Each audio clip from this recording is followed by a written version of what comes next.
Hello friends, welcome back to my channel Sandipta's mom চ্যানেলে আরও একটা নতুন ভিডিওতে তোমাদের সবাইকে অনেক স্বাগত জানাই। দেখো, তোমাদের জন্য আজকে নিয়ে চলে এসেছি আমি কাঁকড়া মাছের একটা রেসিপি। খুবই সিম্পলভাবে আমি কিভাবে তৈরি করি কাঁকড়া মাছ সেটাই তোমাদের সঙ্গে শেয়ার করব। দেখো, তার জন্য প্রথমেই কাঁকড়া মাছগুলোকে আমি ছাড়িয়ে নিচ্ছি। আর দেখো, এইভাবে পরিষ্কার করে নিচ্ছি। তোমরা কিভাবে পরিষ্কার করো আমার তো জানা নেই, তবে আমরা এইভাবেই পরিষ্কার করি। দেখো, খোলটা পুরো আলাদা করে দিচ্ছি। আর অনেক সময় আমরা এই খোলটা থেকে গিলুটা বের করে নিয়ে ফেলে দিই, কিন্তু আমার ভালো লাগে, এগুলো খুব ভালো লাগে, সেই জন্য আমি রেখে দিয়েছি। এগুলো সাইডগুলো অনেক সময় আমরা ভেঙে দিই। দেখো কিভাবে বেছে নিচ্ছি তোমাদের দেখানোর জন্য আরও একবার দেখিয়ে দিলাম। উপরে খোসাটা ফেলে দিয়ে তারপরে এভাবে মাঝখান থেকে বের করে দিলাম।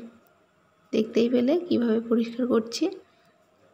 আর কাঁকড়া মাছ জলের মধ্যে থাকলে কি হবে, প্রচুর নোংরা থাকে এতে, তো খুব ভালো করে পরিষ্কার করতে হয় সেই জন্য। দেখো, তারপরে এবার দাঁতগুলো দেখাবো। দেখো যে লম্বা দাঁতগুলো আছে, তো তার দুটো আছে চিমটি টাইপের, তো তার মধ্যে থেকে একটা ভাঙা যায় আর একটা ভাঙা যায় না, তো সেগুলোর একটা ভেঙে দিলাম। এভাবে প্রত্যেকটা আমি খুব ভালো করে পরিষ্কার করে নিচ্ছি, খুব ভালো করে বেছে নিচ্ছি। তো তোমাদের ভিডিওটা ভালো লাগলে অবশ্যই লাইক, কমেন্ট আর শেয়ার করে দিও। যদি নতুন বন্ধু হয়ে থাকো তাহলে প্লিজ সাবস্ক্রাইব করে দিয়ে পাশে থেকো। দেখো, দেখতেই পাচ্ছ কিভাবে আমি ভাঙছি। আর এগুলো খুবই নরম হয়, খুবই সহজে ভাঙা যায়, তোমরা একটু চেষ্টা করলেই পারবে। দেখো, শুধু প্রসেসটা জানতে হবে যে কোনটা ভাঙা যাবে। একটা শক্ত থাকে আর একটা ভাঙা যায়। জানি না তোমরা কীভাবে পরিষ্কার করো, তো আমরা যেভাবে পরিষ্কার করি সেটাই দেখালাম। দেখো, খুব আমার বাছা হয়ে গেছে। এবার খুব ভালো করে অনেকবার জল দিয়ে ধুতে হবে। বেশি করে জল দিয়ে এটা অবশ্যই ধুতে হবে, কেন কি প্রচুর নোংরা থাকে কাঁকড়ার গায়ে। তো চলো, আমি ধুয়ে নিয়ে একবারে আসছি। আমি কাঁকড়াগুলো ওইদিকে ধুয়ে নিয়েছি আর এদিকে কড়াইটা বসিয়ে দিয়েছি।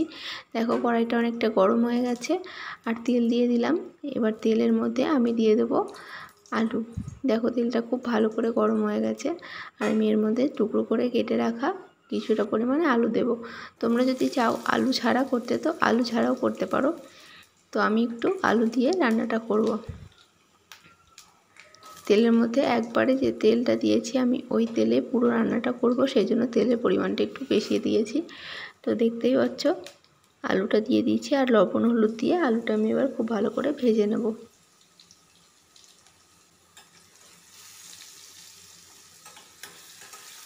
দেখো, খুব ভালো করে লবণ আর হলুদ দিয়ে দিয়েছি অল্প একটু, তো খুব ভালো করে ভেজে নিচ্ছি। আলুটা ভাজা হয়ে গেছে, এবার আলুটা আমি তুলে নিলাম। আর এবারে এক এক করে আমি মশলাগুলো দিয়ে দেবো। কাঁকড়া আরও একটা রেসিপি হয়, আমরা তখন আমাদের গ্রামের বাড়িতে নদীতে কাঁকড়া ধরলে সেই খেতাম, তখন পুঁই শাক দিয়ে, বেগুন দিয়ে, কচু দিয়ে। তো ওই রেসিপিটা আমি আরও একদিন নিশ্চয়ই চেষ্টা করব শেয়ার করার জন্য। দেখো, তোমরা দেখতেই পেলে তেলের মধ্যে আমি পেঁয়াজটা দিয়ে দিয়েছি আর তার মধ্যে দিয়ে দিলাম 4টে কাঁচা লঙ্কা চেরা। লঙ্কাটা তোমরা তোমাদের হিসাব মতো দেবে। আর তারপরে দিয়ে দিলাম একটা টমেটোটা কেটে নিয়েছি আর টমেটোটা একটু লবণ দিয়ে নরম হওয়ার জন্য ভালো করে কষিয়ে নিচ্ছি।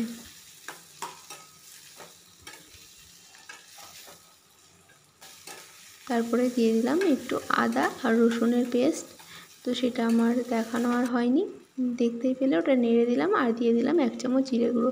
একদমই সিম্পলভাবে, খুবই সহজে এই কাঁকড়ার ঝালটা রান্না করা যায়, কিন্তু খেতে দারুণ হয়।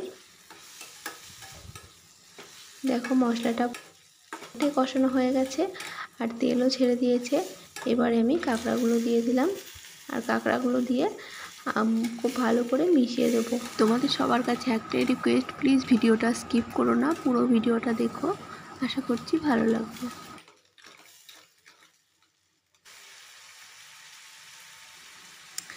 তো কাঁকড়া খেতে তোমরা কে কে ভালোবাসো অবশ্যই সেটা কমেন্টের মাধ্যমে জানিও। দেখো, কাঁকড়ার মধ্যে আমি একটু লবণ দিয়ে দিলাম, লবণ দিয়ে আরও কিছুক্ষণ কষিয়ে নিলাম। কাঁকড়া রান্না করতে কিন্তু খুব একটা বেশি দেরি লাগে না, তো খুবই তাড়াতাড়ি হয়ে যায়। দেখো, আলুগুলো দিয়ে দিলাম আর আলুগুলো দিয়ে আরও একটু কষিয়ে নেব। আলুগুলো দিয়ে কষিয়ে নেওয়া হয়ে গেছে। এবার আমি অল্প একটু জল দিয়ে দেবো কিছুক্ষণ যাতে মশলাটা ফোটে। তো দেখো সেই জন্য আমি একটু উষ্ণ গরম জল এর মধ্যে অ্যাড করে দিলাম, আর গরম জলটা দিয়ে খুব ভালো করে একটু ফুটতে দেব। কাঁকড়াগুলো আমি একটু জলের সাথে ডুবিয়ে দিচ্ছিলাম। দেখো এবারে আমি কিছুক্ষণ ফুটতে দেবো আর তারপরে ফিরে আসছি। দেখো একদম রেডি হয়ে গেছে রান্নাটা, দেখতেই পাচ্ছ জল পুরোটা শুকিয়ে গেছে আর আলুগুলো সিদ্ধ হয়ে গেছে। আর এবারে আমি খোলগুলো দেখো খুবই ভালো করে হয়ে গেছে। আর আমি কয়েকটা ভেঙে ভেঙে দিলাম, তারপরে দিয়ে দিচ্ছি একটু গরম মশলা, আর উপর থেকে আমি একটু ধনেপাতা কুচি ছিটিয়ে দিলাম, তারপরে নামিয়ে নিচ্ছি। দেখো পুরো রেডি হয়ে গেছে আর নামিয়ে নিলাম। দেখতেই পেলে কতটা সহজভাবে আমি কাঁকড়ার ঝালটা বানালাম। তো তোমরা অবশ্যই একবার ট্রাই করো, আশা করছি খুব ভালো লাগবে। প্লিজ সবাই সাপোর্ট করো আর ভিডিওটা স্কিপ না করে পুরোটা দেখো। আর আজকের ভিডিওটা কেমন লাগলো অবশ্যই কমেন্টের মাধ্যমে জানিও। যদি নতুন বন্ধু হয়ে থাকো প্লিজ সাবস্ক্রাইব করে দিয়ে পাশে থেকো, আর পাশে থাকা বেল আইকনটি অবশ্যই দাবিয়ে দিও। তো সবাই ভালো থেকো, সুস্থ থেকো, আজকের মতো টাটা।